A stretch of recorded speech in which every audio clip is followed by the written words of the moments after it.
Hello everyone.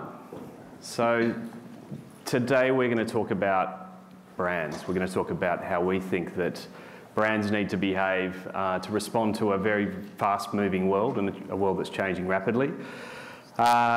It's not so much a workshop as a talk, although we'll ask for some participation along the way and try and get you involved.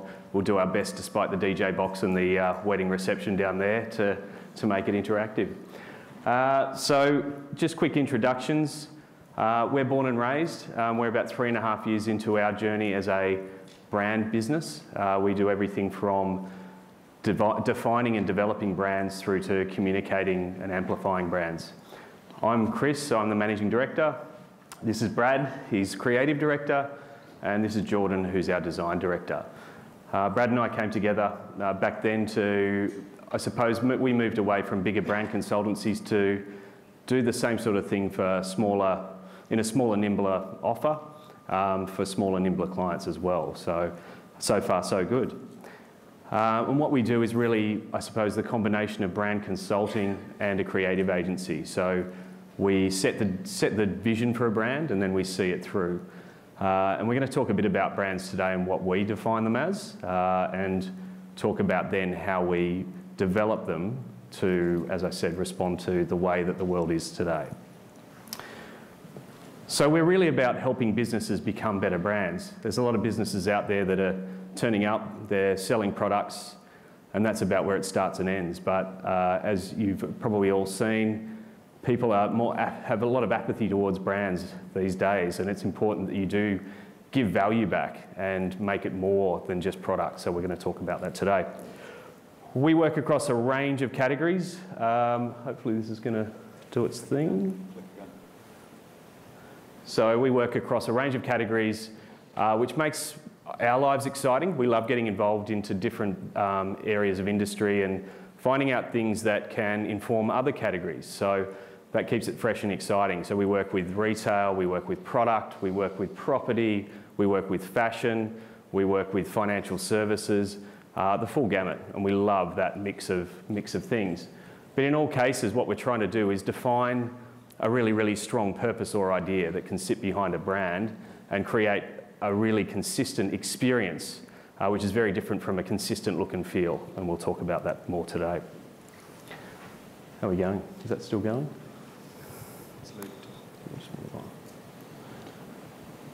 What we're going to talk about and break our talk down today is three things. So first, I'm going to just set the tone about how the world has changed in its relationship with brands. Next, we're going to talk about how to be a better brand. And then the guys are going to take you through a couple of case studies of brands that we've built. So we're going to take you through Contentious Character, which is a Canberra-based winery. And we're going to take you through the launch of a brand that we did with Heston Blumenthal for a new range of barbecues, which was a really fun project. But first, and you've probably all been in these sorts of sessions where this question comes up: what's a brand? There's so many definitions of what branding or brand development or a brand campaign is, that it's one of those words that's lost its meaning in many respects. So just in simple terms, the way we define it is starting with what it's not. It's not a pretty logo. It's not nice colours and the latest typeface from your favourite foundry. That's the veneer. That's the, I suppose, the lick of paint, if you like, that gives a brand, I suppose, a certain relevant appeal right now. But there's more to it. If you think about the way you engage with brands, it becomes the shorthand memory that you take away of an organisation so that you can organise it in your mind. And when the time comes where it might play a relevant role, you can, I suppose, position it against others in your mind. Another way, which Mr. Doyle passed on to me and came from, I think, the halls of Interbrand at one point, is that a brand is what people say about you when you're not in the room. So it's something you can't control. It's something you build up over time, and it becomes an idea rather than a look and feel or a logo. So brands are an experience rather than a logo. For us, they're extremely powerful, and we work with businesses all the time to help them make more of their brand, and we see a huge impact in the way that by really putting focus on your brand and the value it brings, you can really lift the growth of your business. So in very simple terms, a brand can help you sell more. You think about Apple and the iPhone, that sense of brand and the attachment that a lot of us have to this brand is what makes us pay more for it. It's what has helped them blow the brands like Nokia out of the water and BlueBerry. It helps you charge more. So here's 3 brands that are all from the same group. So Volkswagen Audi Group creates all of these cars, and underneath each of those is pretty much the same mechanical components and not a huge amount of difference in terms of interiors and that type of thing.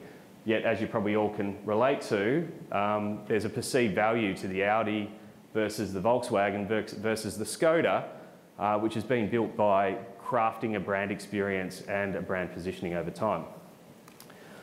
The other thing that brands can do is defend against new entrants. So who here uses Bing? Anyone? Does anyone know what Bing is?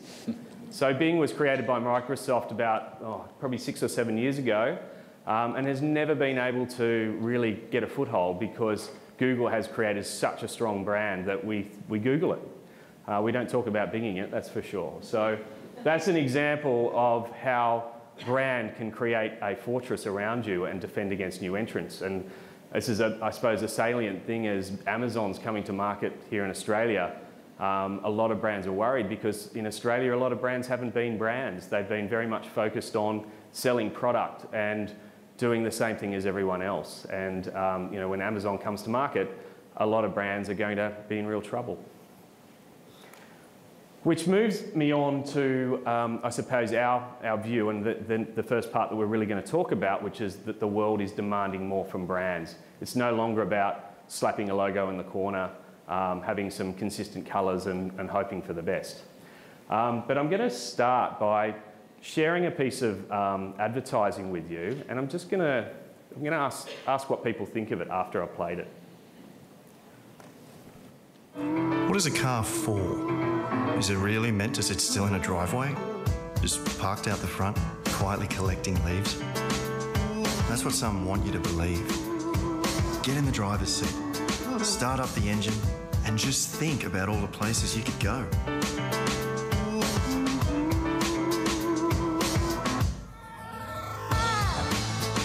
You can't put a number on the roads out there, waiting to be travelled. That is what your car's for. It shouldn't be locked away in a garage. Some say drive less. We say drive more. Don't just be insured.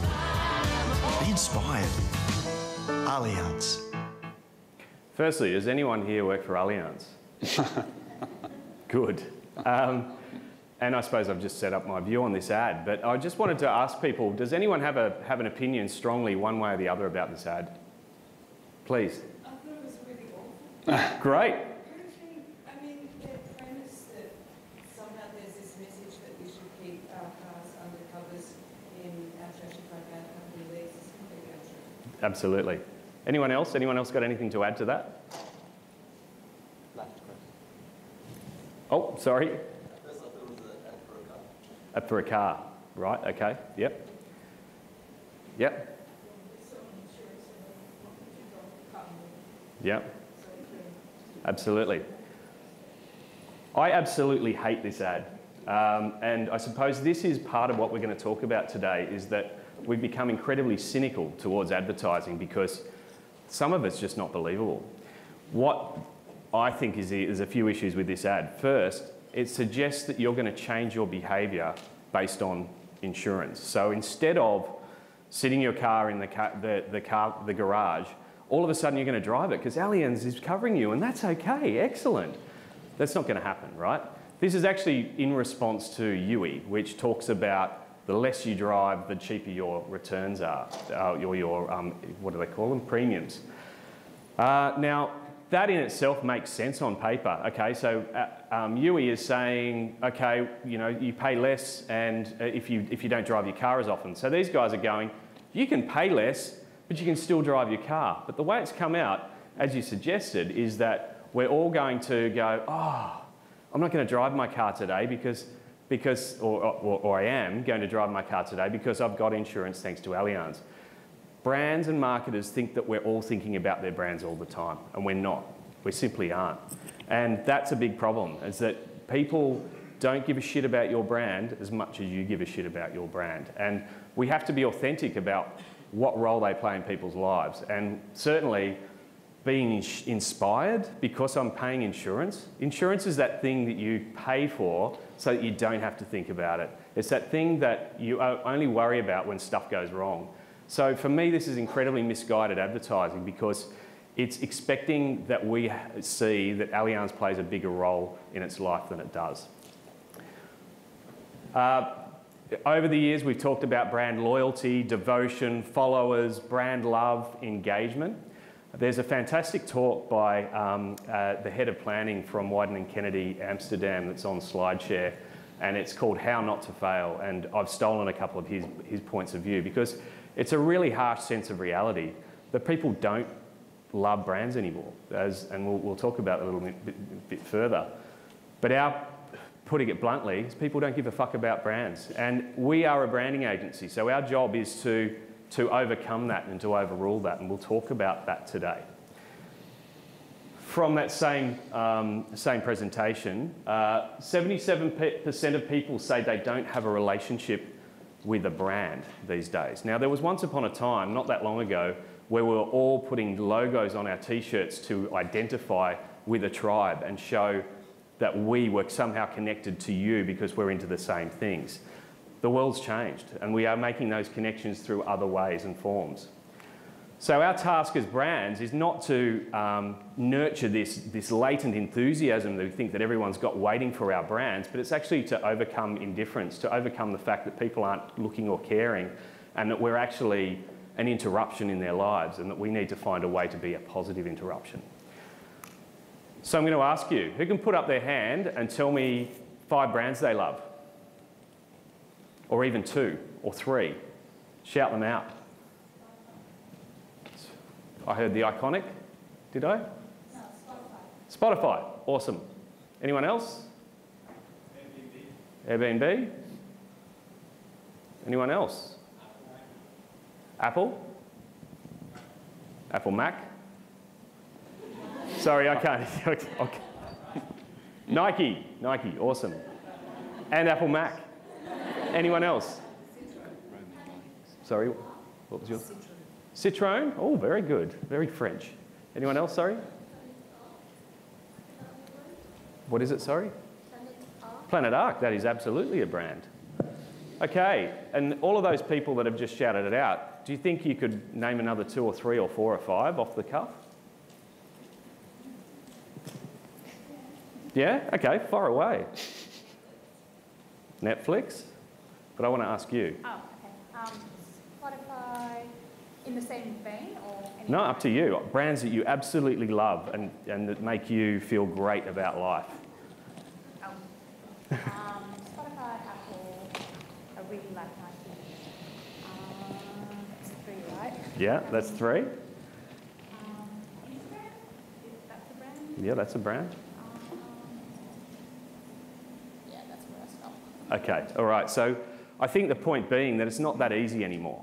Once upon a time, we could probably all rattle off 10 brands that we wanted to be associated, that we love.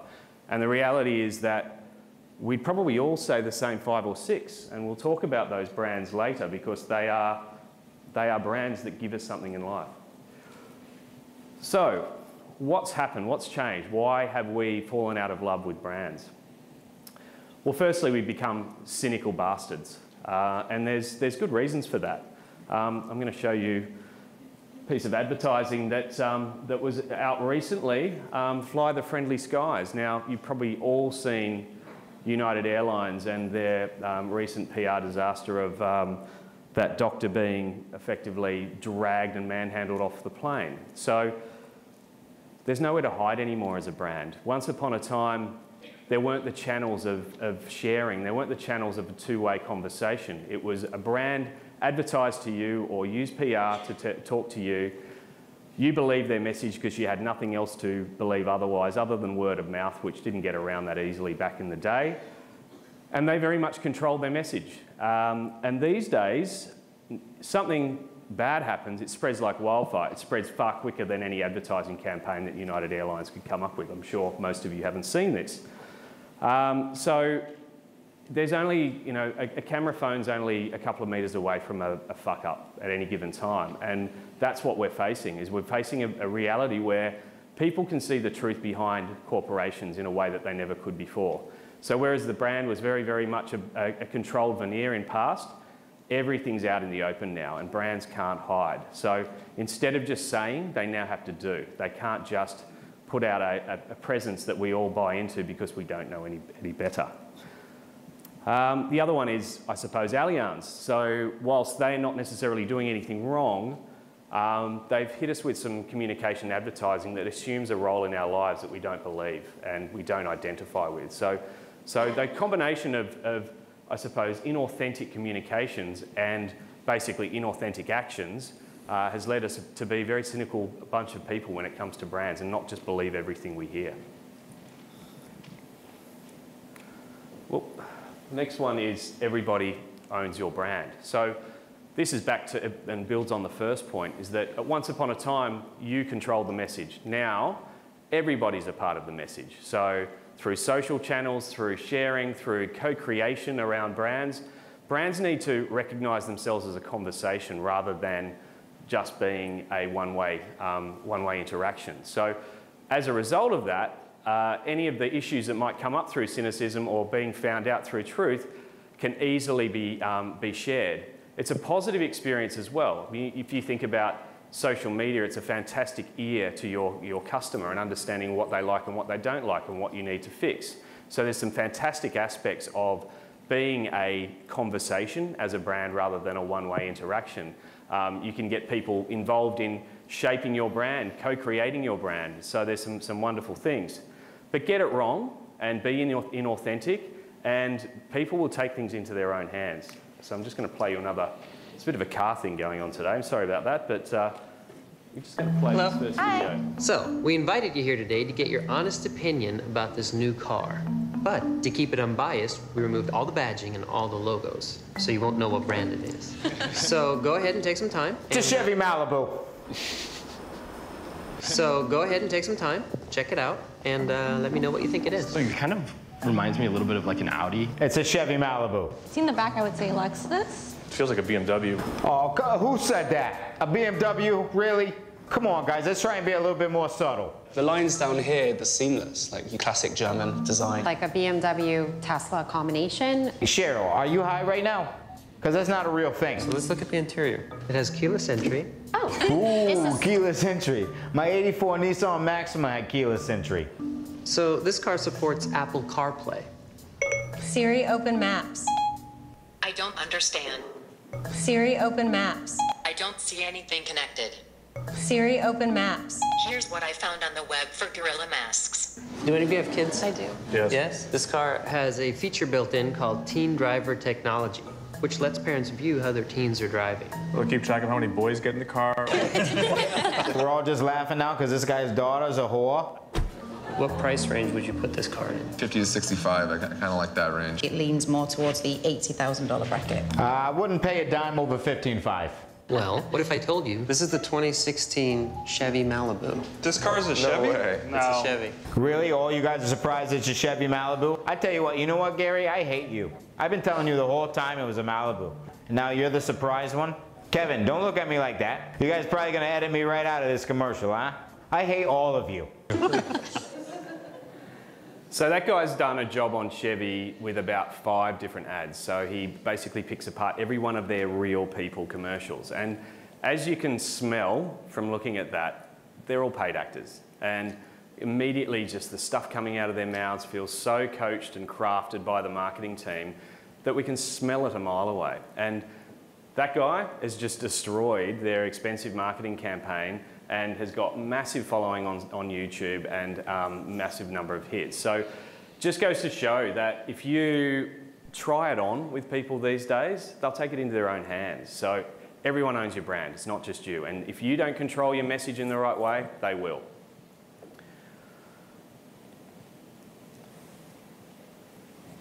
Goldfish attention spans. Did you know that goldfish have attention span of 9 seconds, and that today, we as people have attention spans of 8 seconds. It's pretty scary, isn't it? So Microsoft did a study in Canada on, I think, 142 people's behaviour in a survey of 2,000 people, and found that, I think it was 12 seconds not so long ago, we're only talking like 2 years ago, it's down to 8. And that's pretty scary, but it also means that brands need to behave differently. It's even got, I mean, I found this the other day when I was looking, that NBA will consider shortening games due to millennial attention spans. Now, that's a headline that, you know, not so long ago we would have just not believed, but that's actually a true article. That's not from the Batuta Advocate. And, you know, a lot of it has to do with life letting pass us by. That photo says it all. We're addicted to being constantly stimulated. We live in the now. We expect to be always entertained. We can't live in our own boredom these days. So brands have to interrupt you from your constant connection to your phone and engagement, but they need to make it a positive interruption, and that's difficult. Advertising is no longer effective either, so there needs to be other ways of coming through and connecting. But also, there's an issue with how brands are created that responds to that. Now, we talk about brands as people, as a lot of people do, or humanising brands. And if you play that out, back in the day, the way brands used to work is that once or twice a year they'd do a big advertising campaign. For 360 other days of the year, or whatever that might be, they behaved and acted incredibly consistently, almost rigidly. So it's kind of like, if you were thinking about people, it's like turning up in uniform every day and saying the same thing over and over again, and then once or twice a year throwing a party. So if a brand is how you behave day in, day out, campaigns, are you holding a party? Now, the brands that differentiated from that back then was retail. Retail had windows in shopping centres that changed out every 4 to 6 weeks to keep the conversation fresh, and because new product was coming in. So retail's always had to, I suppose, behave a little differently, and us, having worked in retail, have tried to apply those principles of flexibility in a brand to other brands today, because now we expect a brand to turn up and throw a party every day for us. You know, they have to have a different frock on. They have to have a different story that they can share with you, or anecdote over a drink. So brands have to be incredibly flexible to be able to talk differently in social media, to offer different experiences. It's no longer about just ultimate consistency and acting and behaving the same way, because we'll all get bored and we'll all get bored and move on. So the next one is exponential change. This is a given. We all know this. I'm sure everyone's talking about this in different way, shape or form today. You know, there's Moore's law, which suggests that computing power doubles every 2 years, I believe. I think I've got that wrong, actually, but either way, it's exponential growth, and what it brings is just incredible. Brands need to stay up with that. So whereas once it was a simple life of advertising channels and pretty traditional advertising channels, today we're all grappling with VR, augmented reality, mobile first, content first.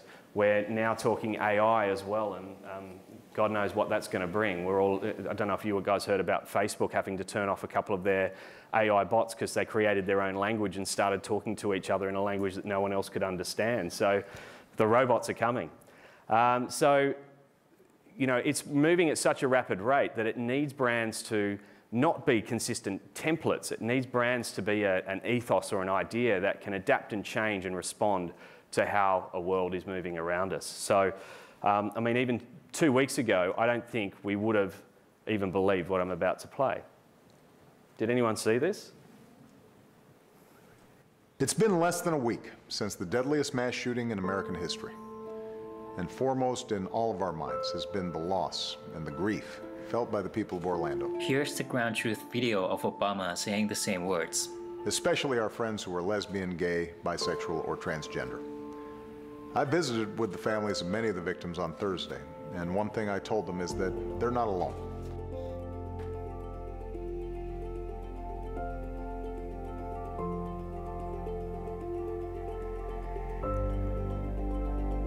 The heart of our method is a recurrent neural network that transforms input audio to a time-varying mouth shape. My election symbolizes some progress, at least within the small confines. Hey everybody. Today, 20 million more American adults know the financial security of health insurance. Here we go. President Barack Obama. When you're giving a speech, make sure you use a lot of pauses.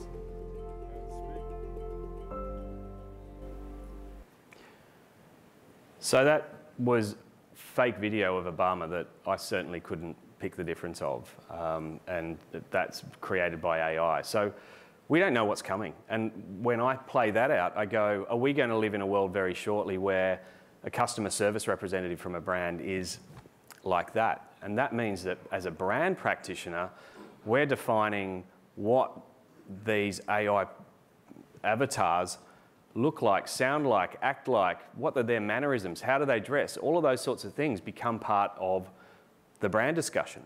So again, a brand needs to be an ethos and an idea, not a lick of paint, if you like. So that or the robots are going to decide. So I really don't know where it's going to go. So I think when you look at all of those things, people are indifferent to brands. We've got a life where we're filling it with other stuff, and it's no longer about feeling connected through, I suppose, a tribal sensibility around brands. So we need to try harder.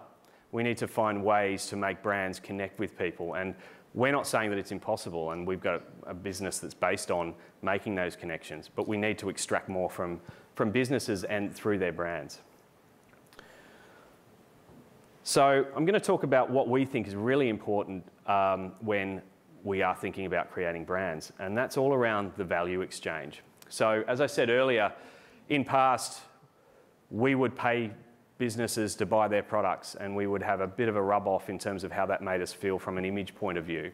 But effectively, they would advertise to us, and we would buy stuff. And so it was a pretty one-way street in terms of who was giving who value. Today, brands need to find their value because otherwise they'll be ignored. People just won't connect with them in the same way. And we're seeing millennials in particular really wanting to see a strong underpinning value system to brands that they really love and connect with. This is a great quote from good old Naughty Cohen.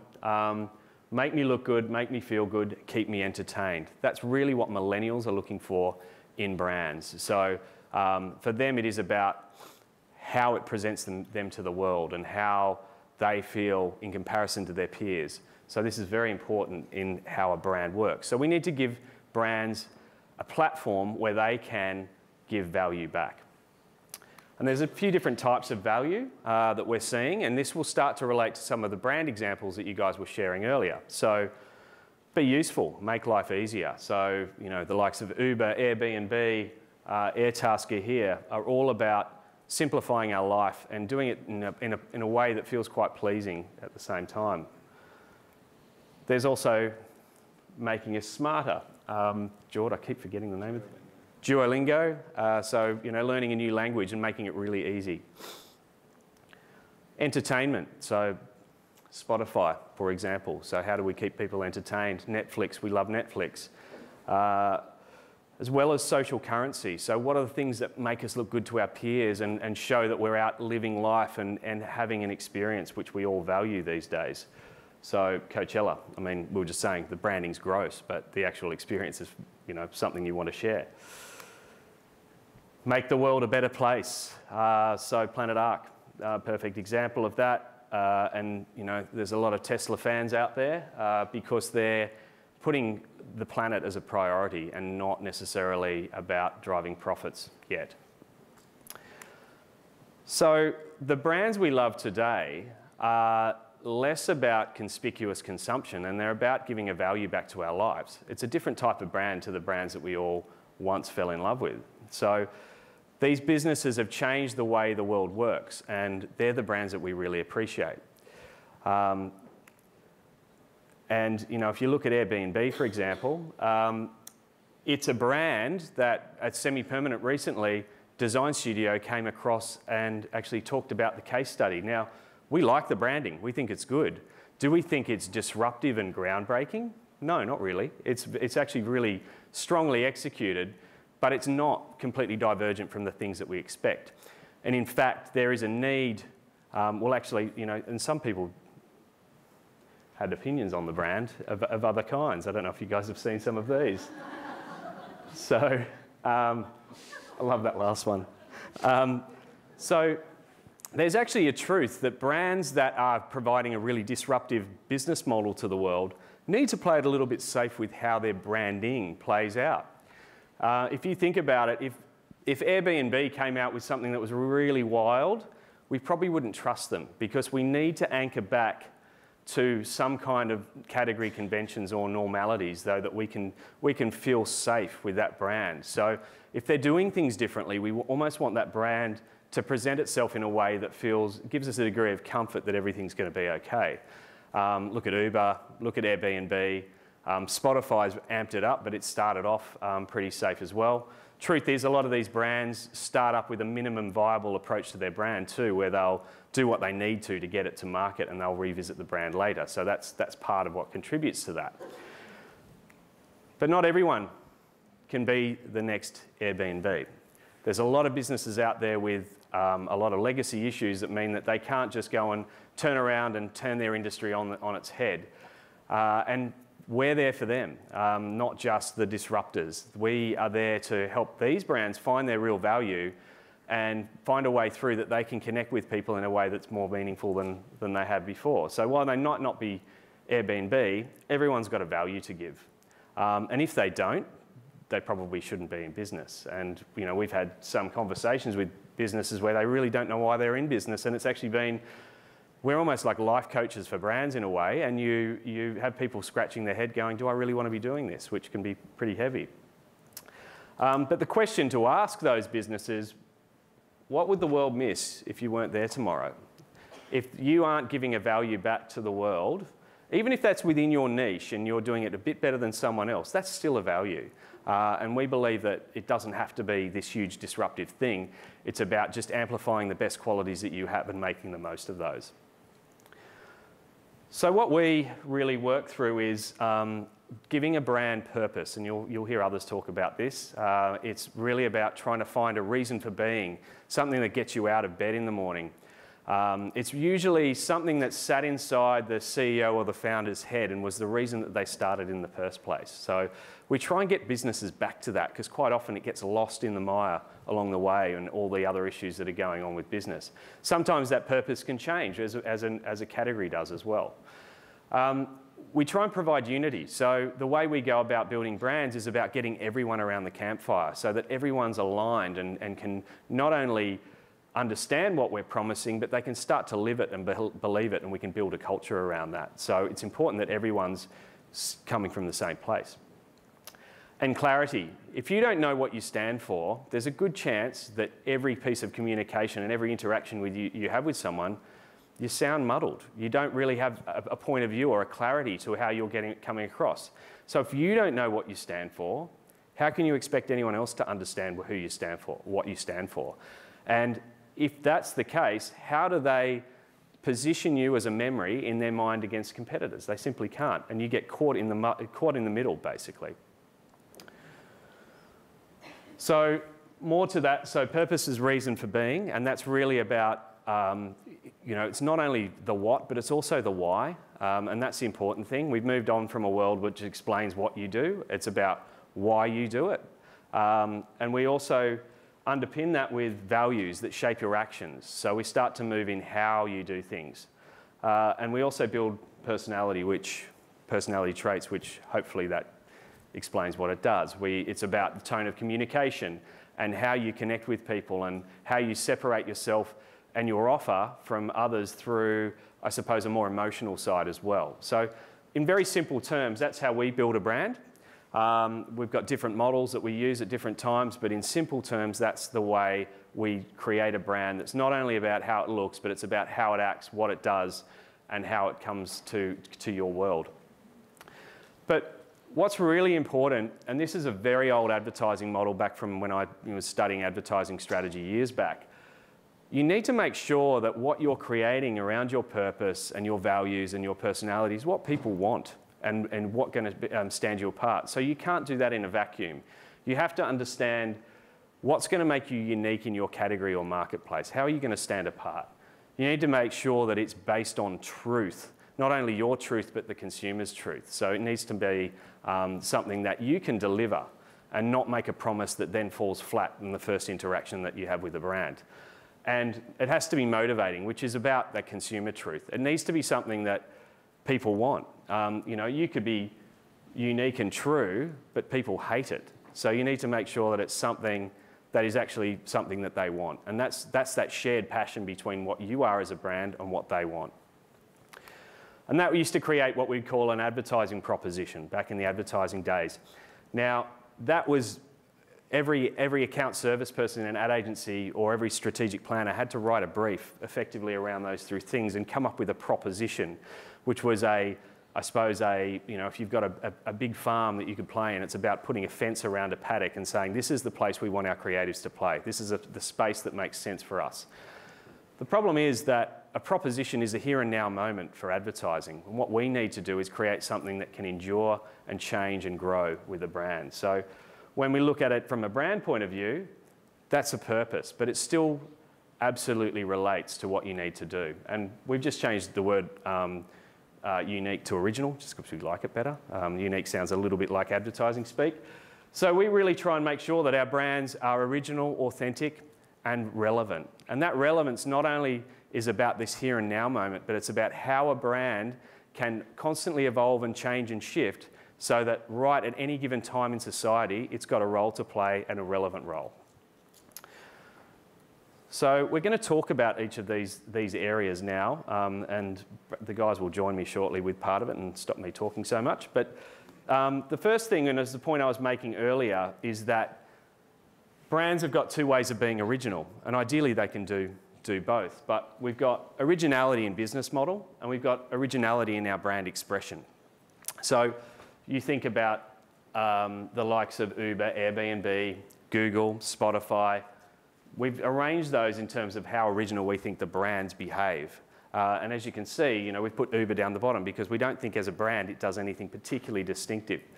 And over time, those brands move up and they start to be more original as they become more established.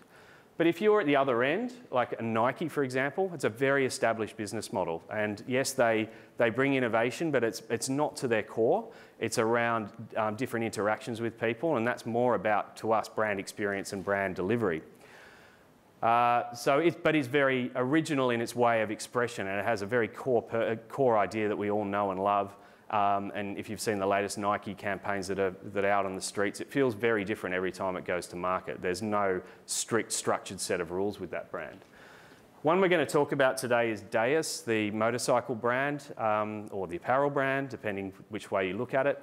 That's sitting in the apparel space for the most part, but there's some very big differences to the way that they operate.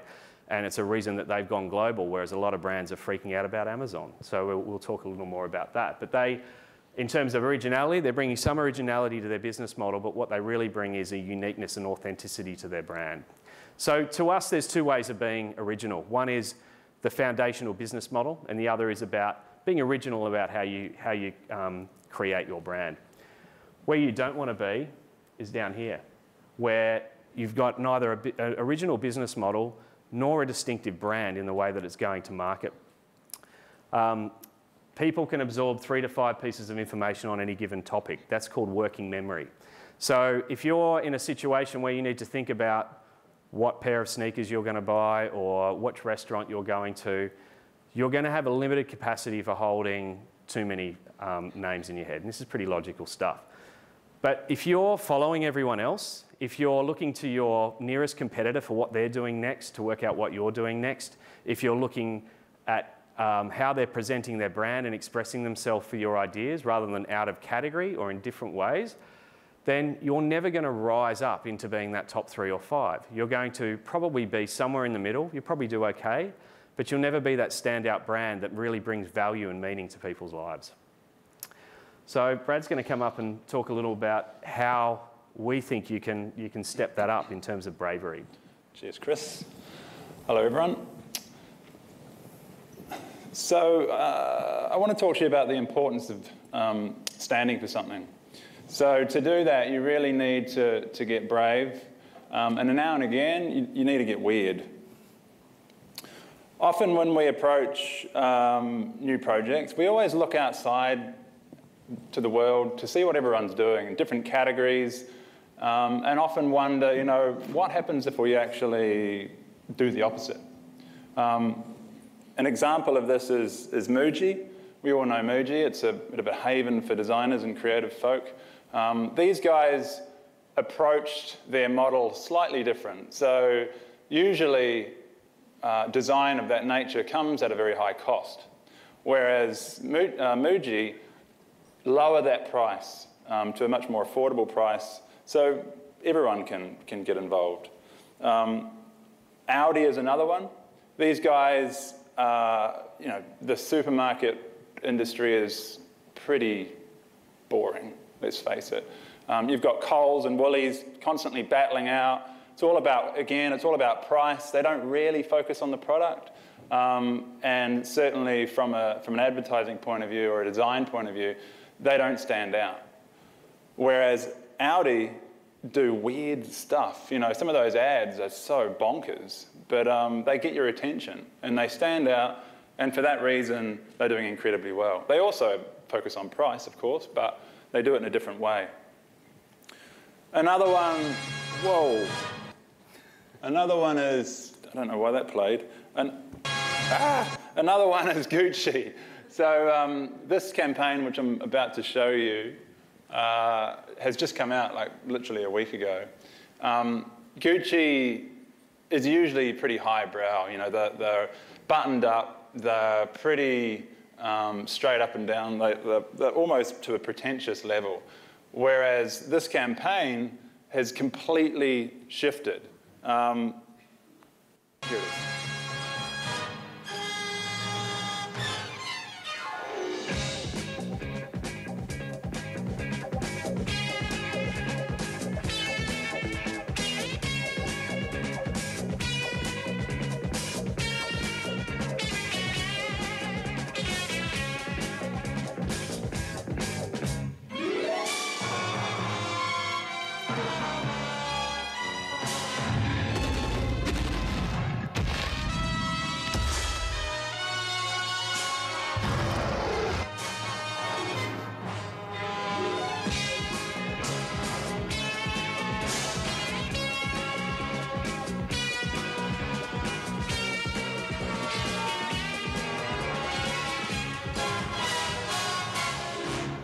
Okay, everyone, wrap it up. Here we go. And action!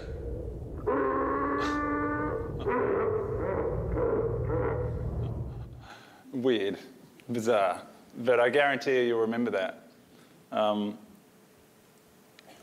Getting uncomfortable. So this is something that we always try and push our clients to be. Often when we're doing a new project, we'll kind of present usually a series of different options, maybe two, maybe three, but we come with an approach of like a safe to brave approach, and we usually try and explain to the client that, you know, if you're not feeling a little bit uncomfortable about this brand or about this project, you're probably not really going to stand out.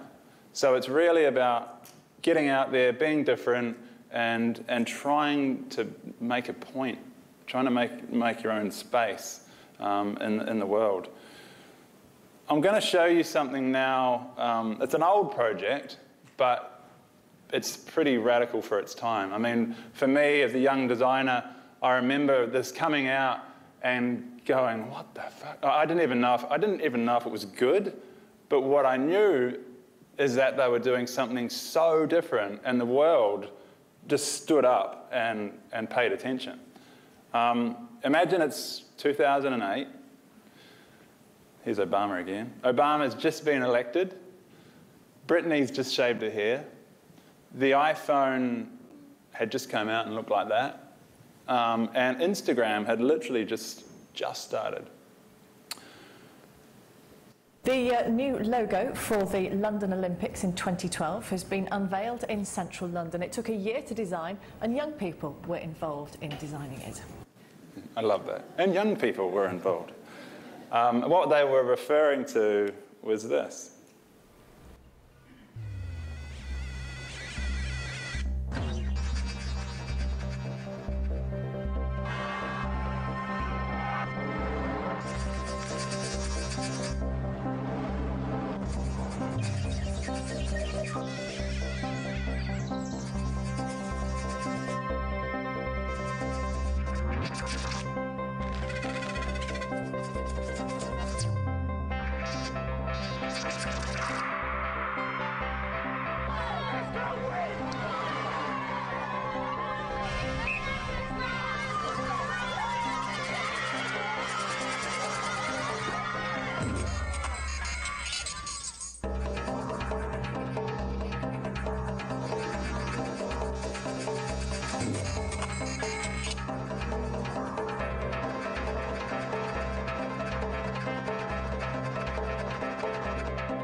I'll stop it there because you get the picture, but that last one was nuts, wasn't it? These guys were so far ahead of their time.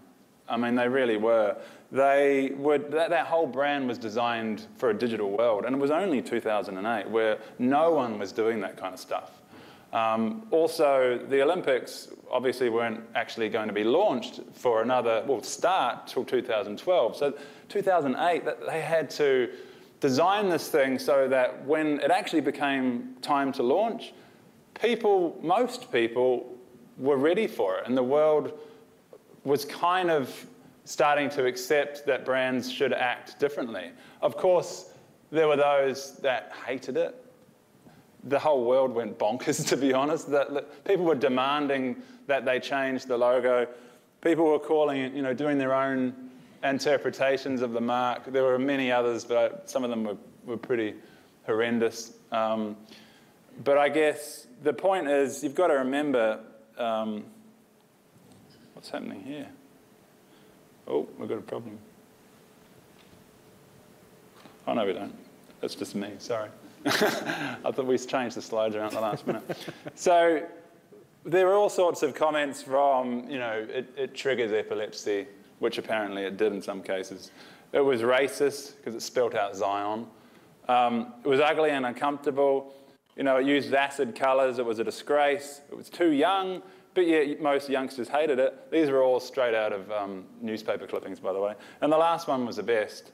It represents coloured vomit spread across the pavement at 3 a.m., which was pretty bad. But you've got to remember, though, the world was used to this type of branding. The colours were always the same. It was always a silhouette jumping over a hurdle with a swish. So Wolf Ollins were the guys that designed this, and the guys that actually, the Olympics were so good to stand their ground and say, no. We promised you that this was going to be so incredibly different, and because of that, more people will watch the Olympics, and they did, And as it started to get rolled out, they were starting to create trends that are still being used today. Things like I said before, that digital version of the mark. So the mark's always, whenever it's seen digitally, it always pulses like a heartbeat. It always shifts and changes depending on those lines there that you can see at the top. It can be used as a container to hold photography or illustration, or even brands that it's partnering with that sit within the logo. I mean, that was cool in itself. They had a typeface that was came from the harsh lines again, so it was all sort of aligned there. Everything was perfectly aligned. The courts were different colours and really vibrant and fun. Even the grounds used those same shapes. You can see that pool in the middle there. That's pretty cool. Even these guys were like something from space. I mean, even that was radical.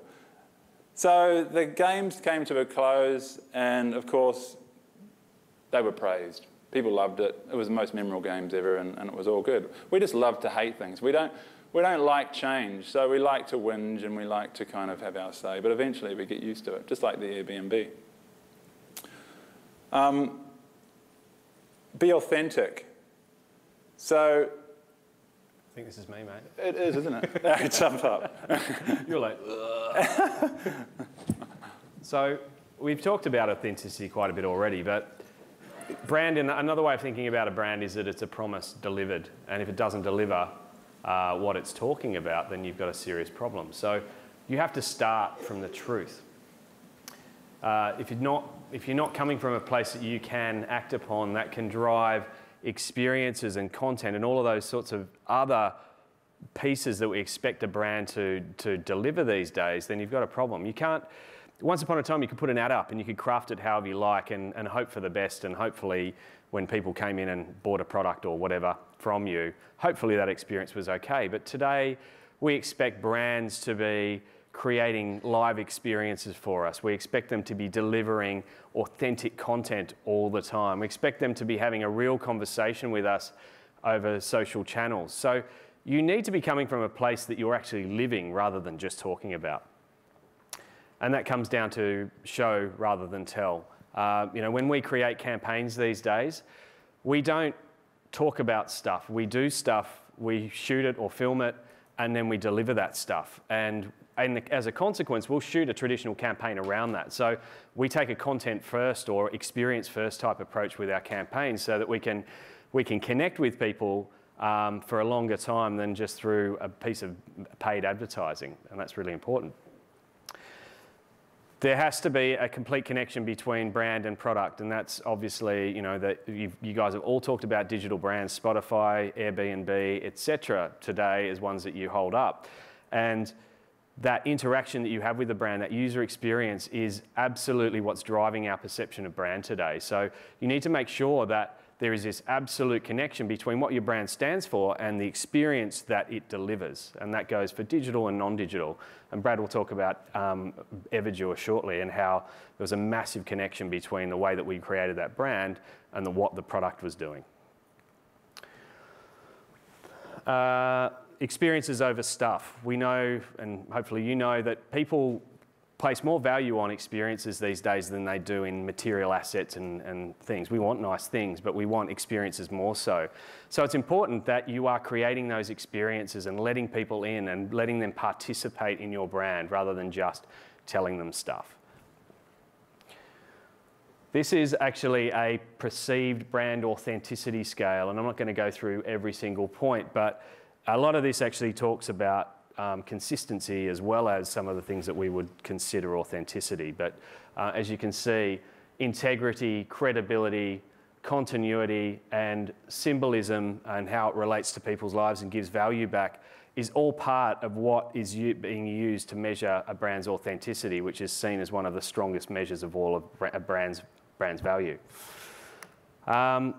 We're seeing a generational shift in what people value. We're seeing that, for example, that 9 out of 10 people, millennials, would switch brands if that brand was devoted to a cause. You're probably familiar with the brand Tom's in the USA, which has had great success with its one-for-one approach to marketing, where for every pair of products sold to you, they'll give another pair of shoes, for the most part, to people that need them. So, and that's a brand that's gone gangbusters as a result, and they've taken that one-for-one philosophy into other categories. So they've got a consistent ethos, again, that they're able to shift across different areas of commerce. This is a quick brand that we created a few years ago that I just want to talk about very, very quickly. These guys came to us with a name, Campbell & Hall, and they are creating men's apparel or basics and undies, basically, that was all about Bondi culture, which we kind of defined as where the beach meets the streets, and that informed the style of product design and the aesthetic of the brand. But the big issue was that the owner of this brand doesn't live in Bondi, he lives in Alexandria. He has nothing to do with that culture and that lifestyle. And we actually got handed some branding that had already been done and said, if we're going to come on board with you and do your marketing, we actually want to relook at this brand. And what we felt was missing was this whole Campbell and Hall thing was kind of just borrowing the appeal of Bondi without necessarily giving anything back. It was just kind of taking, it wasn't giving. So we needed to make sure that this brand was grounded in authenticity from the outset. So what we did was, instead of using models, we used real people from Bondi that were influential in their own certain ways. The rub-off being that we could create stories and content that could live for a long time for this brand and give them ongoing conversations and newness. But it also meant that we could tap into each of these people's own followings and amplify our reach in the way that we were getting out to market as a new startup brand. But the consequence was that we took a very editorial style approach with this and focused on real people that actually legitimised the Bondi positioning rather than just kind of stealing it. Brad's just going to take you through a case study on a fantastic Aussie brand that's done some great stuff around authenticity. Cheers, Chris. So this one I really wanted to talk about a brand that actually literally built a culture. It's been around for, these guys roared into Australian pop culture around 10 years ago with a ambition to kind of just do what they want, but have fun along the way, and hopefully people get into it. And they did. This was a launch video.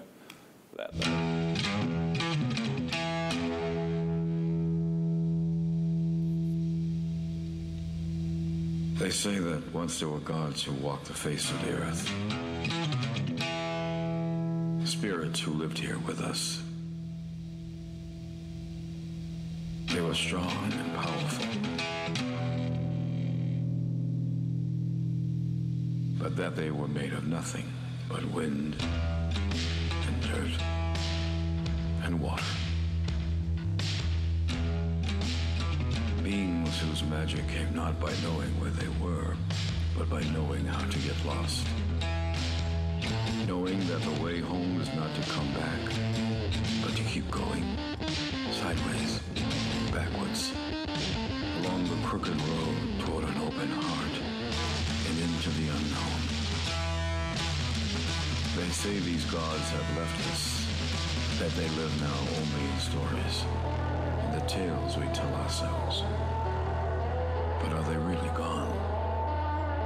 Or is it that they've come to live inside of us, asking questions that have no answers, finding music in silence, and teaching us how to ride? So Deus found a really unique spot. You know, no one was doing this. People wanted to put them in a box and pigeonhole them. They wanted to say, well, you can't build custom bikes. You just can't do it. The likes of Harley and Yamaha and all those established bike brands are like, there's no money in that. They're like, well, we can do it if we want. That's what we want to do. So we're going to do bikes as well. And then that got everyone else, all the bikers, the push bike guys going, well, what do you mean you can't do motorbikes and push bikes? And then they started selling surfboards, beautiful handcrafted retro boards, mouths, shortboards, fishers, all those things, which again were really unique. They weren't just mainstream surfboards. And which got people guessing again. You know, well, what are you guys? Are you a surf brand? No. Are you a motorbike brand? No, not really. What we're doing is we're building a culture. We're building almost like an outdoors philosophy of just get out there and do it. Get amongst it. Whether you're surfing with your buddies in the jungle, or if you're a chick riding with the other girls and doing races up and down the road, or even just celebrating art with some friends over a coffee. You know, they just started doing whatever they wanted. And like Dare Jennings said, doing something is more fun than just owning something.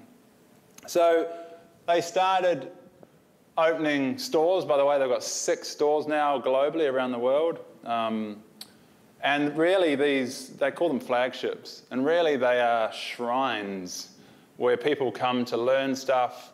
They have swap meets, they have events, they have bands, they have music, they have all sorts of stuff. Their stores are beautiful, full of handcrafted, creative things, which you just get lost in there for hours. And like that kind of philosophy of not being like an existing brand, or not being corporate, or not having the one size fits all, the one logo that sits in the bottom right-hand corner with a booklet this big of guidelines telling you what you can and can't do, they're like, screw that. We'll have 50,000 logos. We'll bring one out every week. Here's a series of half of them. They've got millions of them. But they all share that same cool kind of handcrafted approach. And like their logos and their brand, they did the same for motorbikes. They started to segment all the different categories of people, from the big muscle man with the big bike up in the corner, down to the little scooter with a push bike that's actually designed for cyclists. Like in Europe, they ride around chasing people around to give them bikes when they break down or whatever. Well, that one there, I love the Seaside. I want to get one of those myself, which is a little postie, which they've completely re-engineered to carry a surfboard and to just generally look really cool. So they've got everything from the muscle man to the gentleman down to the bike rider to the surfer, whatever. And likewise, they've done that with the clothes as well. They've got their own brand of jeans. They do everything. They do jackets. They do amazing collaborations with boot makers. Some pretty special stuff. And then, like I was saying earlier, they throw a different event every week, from swap meets where you can get unique surfboards, second-hand boards, or swap motorbike parts, or have tats and tacos on Tuesdays tats and tacos on Tuesday. You turn up, have a taco, and get a free tattoo. My mate did it. You turn up and do that whenever you like. We were lucky enough to meet up with Dare Jennings a couple of days ago, and he was kind enough to let us ask him a few questions and actually film him while we did it. So enjoy this next clip. How would I define Deus? I was happy to hear that someone came up with it, because I'm always fascinated by this modern industry jargon that comes up now, and someone described the Deus as global neo-tribalism, which I thought was hilarious. But there's probably a bit of truth in it, because there is this tribal nature of what we do, that people subscribe to the ideas and the impetus of what we try to do. Authenticity is everything. Because if we're not authentic, we're just yet another fashion brand pretending to be things. So everything that we've attempted to do, we feel that we do it authentically. If we're dicking around with motorbikes, it's because we love dicking around with motorbikes. The whole bicycle thing came because we were dedicated to this like single speed cycling and what have you. The surfing that we do and the events that we do in Indonesia are like serious events. They're our events, we do them in our way, but they are real, you know. And I think that's the motorcycles brought us into that, and people could see that the way we approach motorcycles was something that belonged to us, and it wasn't a fashion affectation. We were doing it because we loved doing it. The thing I'm the most proud about Deus is that we took an idea, a philosophy, and applied it around the world. Through Mambo, we had opened up stores around the world, so I had this idea of a global brand, and the thinking in that regard was very similar. But we took the idea, the philosophy of dicking around with motorbikes, of doing cool stuff, and putting it in different contexts. To have a brand now, you've either got to go and see a model that you copy and try to do it cheaper or smarter, or you've got to do what we did, which is get an idea and take a risk. And the risk is the hard part, because you might be completely wrong. No one's interested, and you can completely blow it. But if you're up for a risk, then to me that's way and above the most interesting way to do it. Because if you can pull it off, it's yours. You're the one who leads it. You're the one who can define what the idea is. But the minute you just sort of line up to be like another brand and try to compete with them, that's pretty dull. A traditional brand will define itself in a book and a thing, and that's what you get, and you've got to go and open that in another country. Whereas I kind of reverse that and go, well, we will go to this other country with our idea, and it will find its way and express itself differently, but that will in turn come back and add itself to the bigger idea, the sum of the parts, and it continues. So it's just, you know, is it a smart way to do it or a dumb way to do it? I don't know. It's just the way that interests me. So that's kind of the way we go about it. I kind of like to say that the Deus is like a seed you can plant in different soils, and it will grow according to the environment that it's in. And that's what, to me, is the exciting part of it. But I think we've been quite good at, just when people think we're one thing, we add something else which sort of makes them think again and see what they're doing.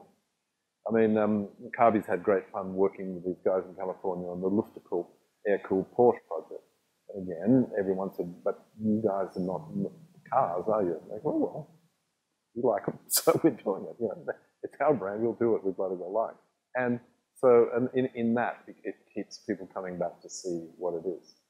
If you're doing something cool, you get a lot of very cool and interesting people who want to come and participate. So it's like a self-fulfilling thing after a while.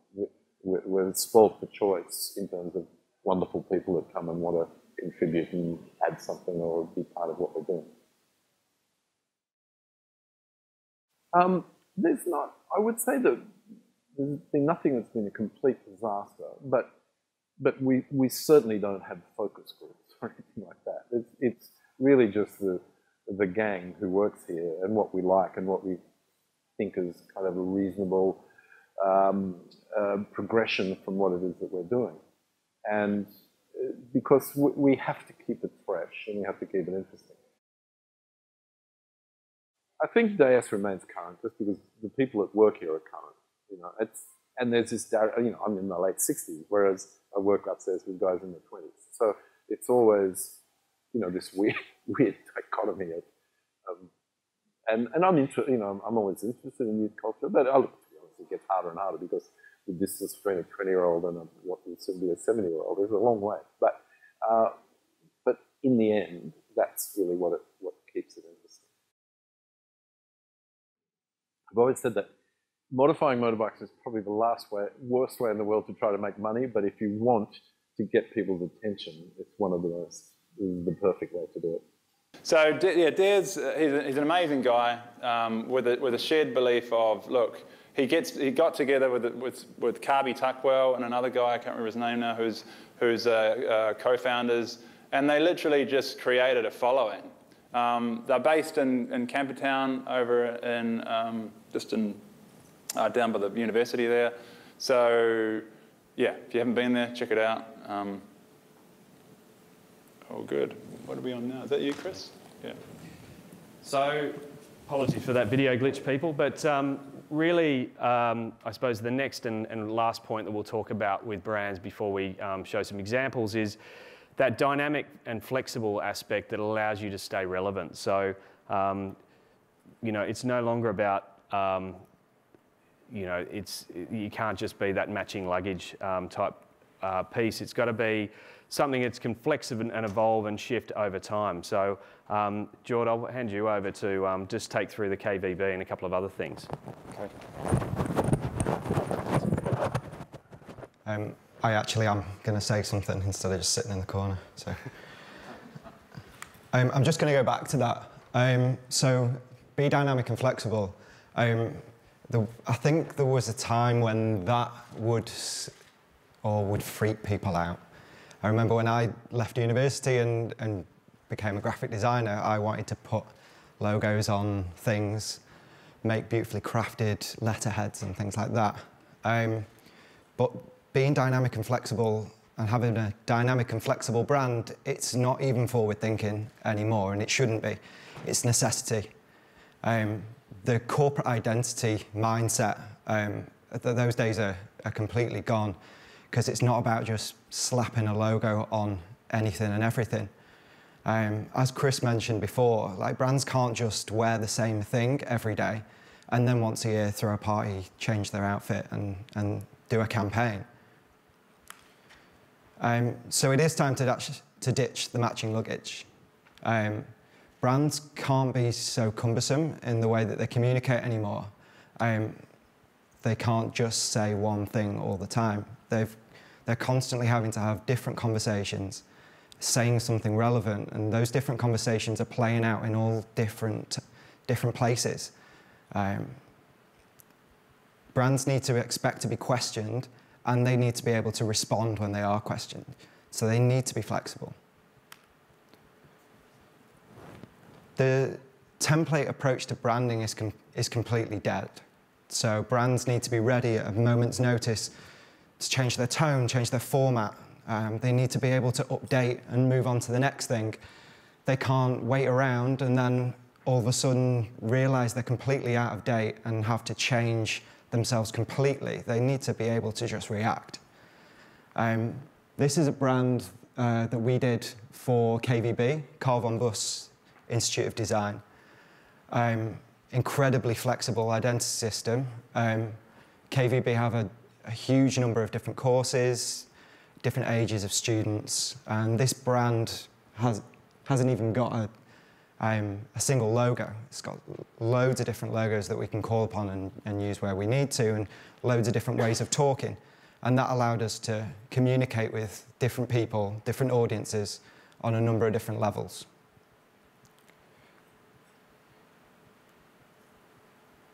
So, without being geared up for change and flexibility, brands can really quite quickly become stagnant and not relevant anymore.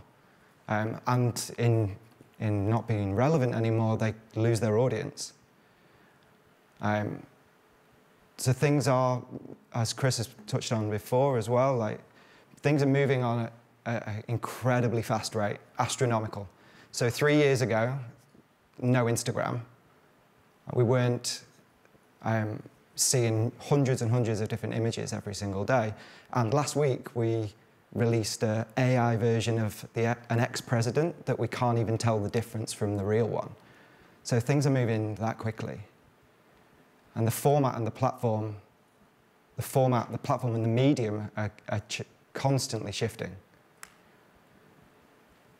So this stat, 78% of all mobile data will be video by 2021. So if all that people are going to be looking at is video and imagery is on its way out, brands have got to now move as well. They can't just stay still, they can't just sit around and expect to be noticed. They've got to follow this medium, and they've got to follow the platform that they want to be talking on. So they need to move. And that movement can't just be forced, it can't feel fake, it's got to be natural, and it's got to be part of its DNA. I just want to share with you a quick video. This is going to be loud. We feel like this does movement perfectly. It's really simple, but just does what it needs to.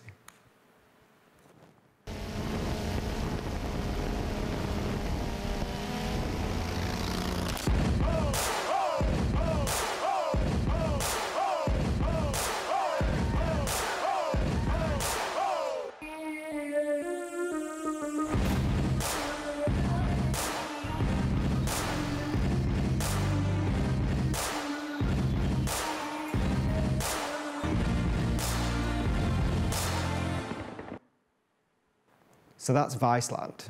Don't know if you're all aware of what Viceland is. It's Vice Network's TV channel. And they touch on some really kind of cutting-edge topics. And so their brand and the way that their brand moves needs to be able to reflect that, and it needs to be able to talk in the way that people are expecting a channel like that to talk. I mean, AR and VR is a complete rabbit warren. Like, we're not even scratching the surface of it. I mean, we're not, but brands aren't either.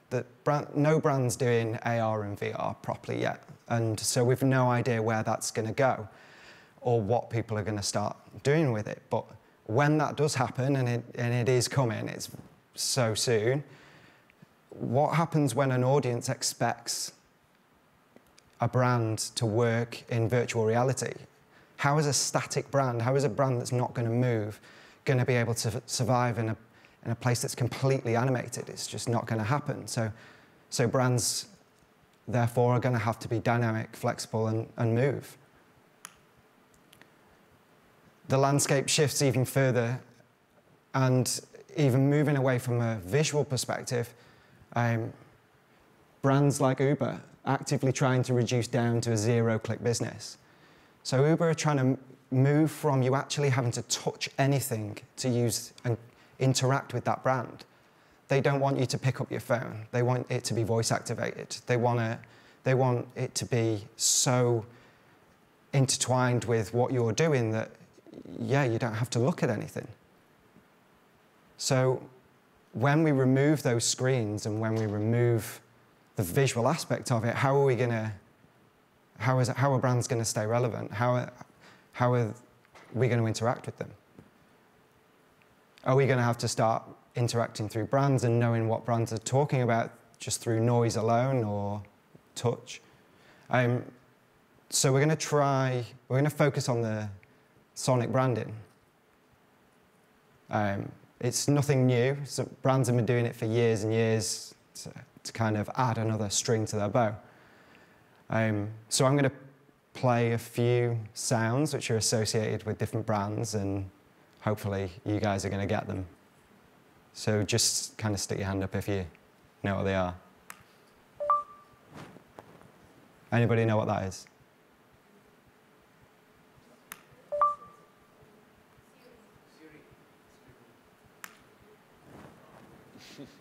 You better get used to that, because there's brands like Google Home, there's no interface there. You're communicating and you're interacting with that purely via voice.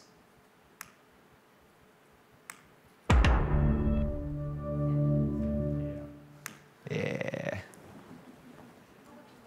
Straight away. Some of these are a bit harder. Anyone know what that is? You'll see it every single day.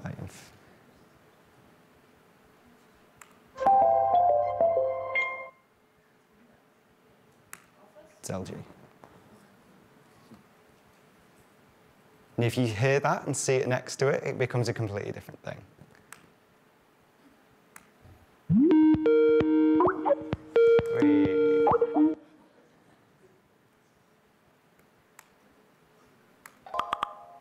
Anyone know what that is?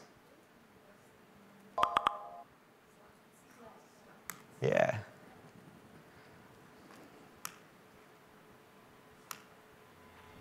Last one.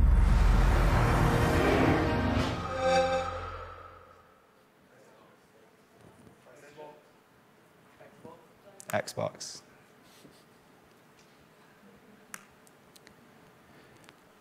So sound is going to start playing more of a role in branding. It's going to play more of a part than just telling us who a brand is. But when we've not got screens, how are we going to know whether we're doing something right? How are we going to know if we're doing something wrong? So sound as part of a brand is going to have to be instructional as well as sort of letting us know a personality or a tone. How are we going to know when the Uber's outside if we can't see it on the map? Okay, this is for you.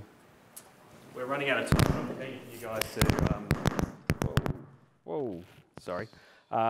keen for you guys to see one of the case studies that we're talking through. So we'll go through this part, but pretty quickly. But really, we need to make sure that brands are adapting to culture rather than trying to force themselves upon culture. So this is about building culture, cultural currency. So being where the people are and almost assimilating to their world rather than expecting them to come to yours. Great quote here. TV advertising used to work like this. You sat on your sofa while your creatives were paid to throw a bucket of shit in your face. Today, you're expected to sit on the bucket, fill it with your own shit, and tip it over your head while filming yourself on the mobile. And there's a truth that some brands try to way too hard. They throw every trick in the book at it. Whereas if you can tap into a shared interest, a common cultural aspect of what your brand can relate to and the customers can relate to, then there's a much better chance that you'll find ways to do collaborations and all sorts of cool stuff that makes you have a natural conversation with people rather than a forced one. It's about creating experiences and things that are Insta-worthy, things that people want to share through their own shared channels. It's about making people feel good. Handing over the keys. I think we came from a world where people held onto their brands really tightly. Now we're seeing the power of collaborations and how 1 + 1 = 3. You bring someone else into the picture and create some newness. And also open up your audience to all of that person's following. So we do a lot in that space. There's one brand that does a really, really good job of all of this. Does anyone have any idea of what the world's most powerful brand is for 2017? Sorry? Has anyone got anything? All right, it's Lego. Makers of plastic bricks, and a business that only 7 or 8 years ago was in real trouble. They've been able to turn it around and by really be a very flexible and dynamic brand and all the things that we've talked about today. They've got an idea behind their brand which is about inspiring and developing the builders of tomorrow. But more importantly, what they do well is they find ways of being absolutely integrated into culture. So the Batman movie actually grossed more than the last proper Batman movie. They do fantastic collaborations. They do amazing online apps. For example, we've got it here, the Google, they actually teamed up with Google Maps and you could actually build your own little worlds on Google Maps. So they're finding ways to be where the people are rather than the other way around. They're integrating into people's lives at all levels. They've done a collaboration with BMW, where BMW made a real hover bike. They made a Lego hover bike and they actually used the same construction and parts for each of those. So I think they made it in Lego first and BMW went, cool, okay, that's our componentry. We'll now go and do the same thing. So talking to dads of kids there, which is really, really smart, obviously, in terms of getting their kids to be a part of it. To rebuild the main model into a kind of future vision model was a tremendous cool idea. A tremendous cool idea. I'm not going to play the whole thing, but it was a tremendous cool idea. We're going to now move on very quickly to Contentious Character, which is a wine brand that we had the pleasure of working on in recent times. A bunch of Sydney guys making the tree change down to Canberra, a wine district that has over 130 wineries. It's in a place called Bungendore, which is just outside of Canberra, about 30 to 40 minutes away. So we needed to make this place a destination. That's one of the things that we needed to do. This is what their competitors look like. So pretty yawn-worthy stuff. You know, nothing really out of the box or different. Yet what we knew was that Canberra's taking on a bit of a design and food revolution. You probably know about Hotel, QT, some new food and beverage districts going on down there. Canberra's kind of got its cool back on and it's actually attracting quite a lot of out-of-towners for weekends. So we wanted to make sure that this brand was talking their language and could become a destination as cellar door, as well as being a brand that could talk every day to premium in terms of the wine that it was offering. So again, we needed to be original, authentic and relevant. And for the original piece, it was about standing apart in a sea of everyone using the traditional wine-making cues and you know, design, look and feel and the way it behaved. From an authenticity point of view, these guys are new to winemaking. So what we couldn't do, I should start by saying, sorry, that Contentious Character was a name that was given to us. So we needed to work out what that stood for. And the authenticity piece was really important there. They were, you know, not coming at it with an understanding of what that meant to them. We wanted to make sure if we were going to say that we were a contentious character as a brand, that somehow we were contentious, because otherwise we're just being really inauthentic and completely missing a trick. And obviously relevance is about how do we create that flexibility? How do we make this a two-way conversation rather than a brand that's just talking at you? How do we make sure that we're still connecting with people even if we are being a little bit brave? So one of the things we looked at was exactly how contentious are we? And that sort of words to action continuum that we've talked about today, so from brand expression through to actually brand behaviour, we could be contentious in our tone but just be really conventional in the way that our brand looked and felt, and be really conventional in the way that we behaved as a business. Or we could up it and have a contentious tone of voice, have contentious cues and be relatively conventional as a winemaker. Or we could go all out and be really contentious in all aspects. But for us, we're a new brand. We didn't want to scare people off. So being really contentious in the way that we go about things was not really of interest. We didn't really want to be the brand that just barked at people and had things to say and was like, you're either with us or against us. So we found a way around that, which was about facilitating contentious conversation and recognising the role of wine at the dinner table as a lubricant for discussion. And that became the idea behind the brand that also tied in with the fact that we're in Canberra, which is the home of debate. So that was the authenticity or the core idea that we really built this brand around. And Jordan's going to take you through the process.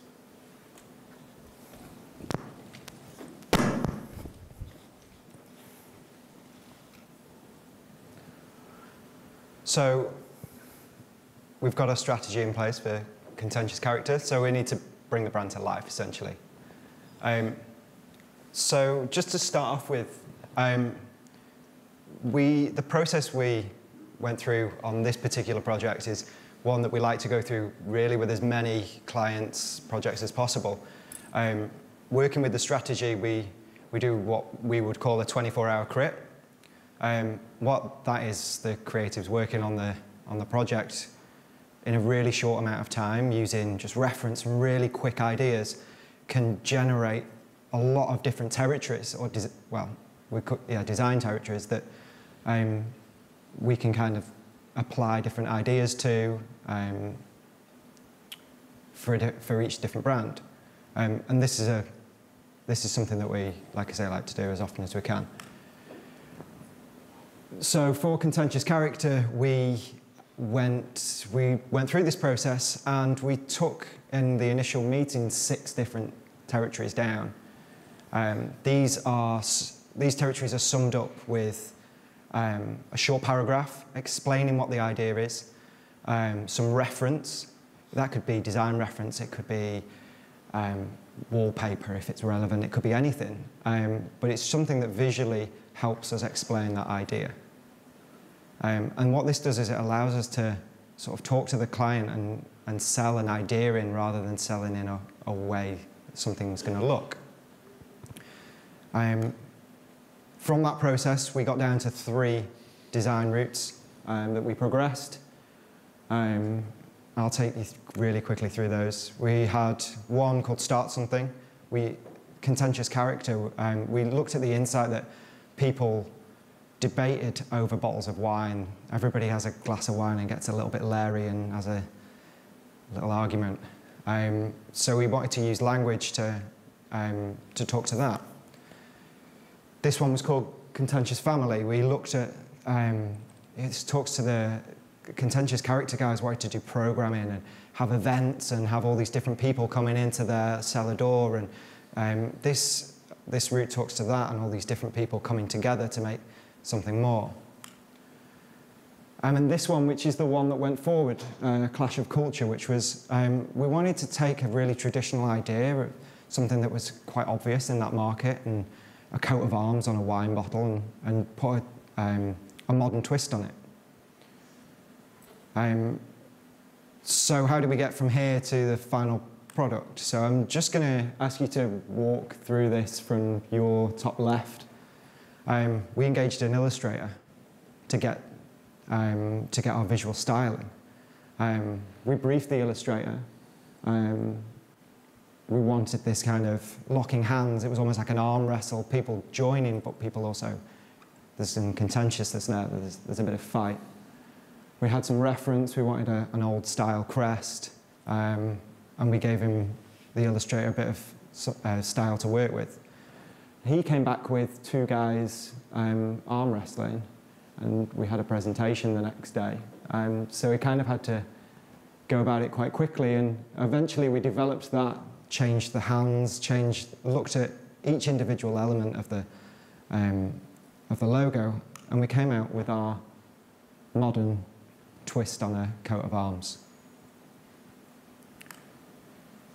We then used the illustrator's visual style. We wanted to create a brand that was flexible. We've been banging on about it this afternoon, or this morning. So we created something that allowed us to be really complex, fun and playful, and really illustrative down one end. But then also something that was really premium and pared back and simple down the other. And this scale also helped us in terms of application. The complex and fun and really detailed works much better in print, and really simple works much better small in digital. The same illustrator, we worked with him to create a suite of icons. These things represent all the different things that Contentious Character are going to be doing. They get events, food, wine, people coming together. And we can start to apply those illustrations in different ways. Patterns over text, over photography. We can even create a massive crest that has every single thing in it. We wanted them to be responsive and talk at different times. We created different logos that suit the different periods of the year. One for Christmas, one for Halloween, one for pizza night. We worked with them on their art direction, and the reality of small brands like this is that it's not always viable to go down and shoot the photography and art direct it yourself. This was done over mood boards and over phone calls. We managed to get some really nice results though. Portrait photography. We start to bring all those elements together and use the illustrations over some nice photography. Moving into digital application, we work really closely with our sister agency, Atlas, to really make sure that the brand applies to the website.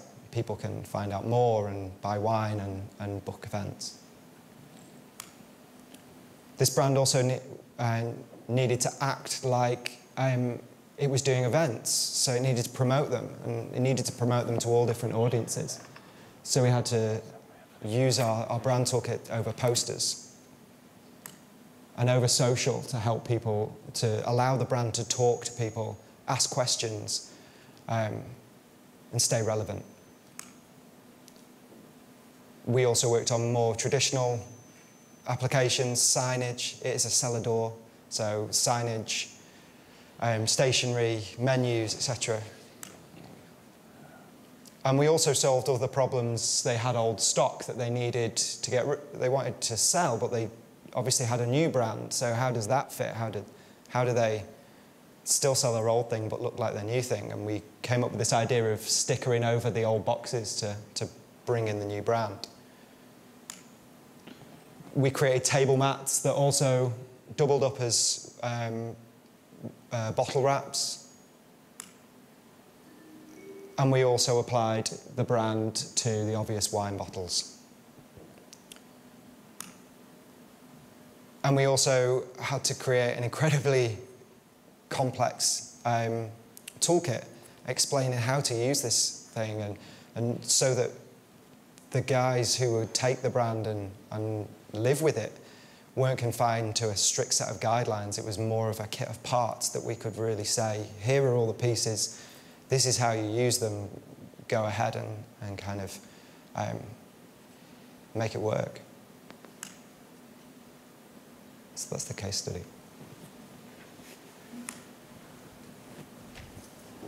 So I think it's our time to wrap. So we didn't get through the Heston one, and obviously we'd like to share with you guys the Dare Jennings interview, so we'll find a way with the Adobe guys to get that across to you. But hopefully today you've gotten a sense that a brand is not a one-dimensional element. It's something that has to live and breathe and change and evolve, and it needs to stand for something.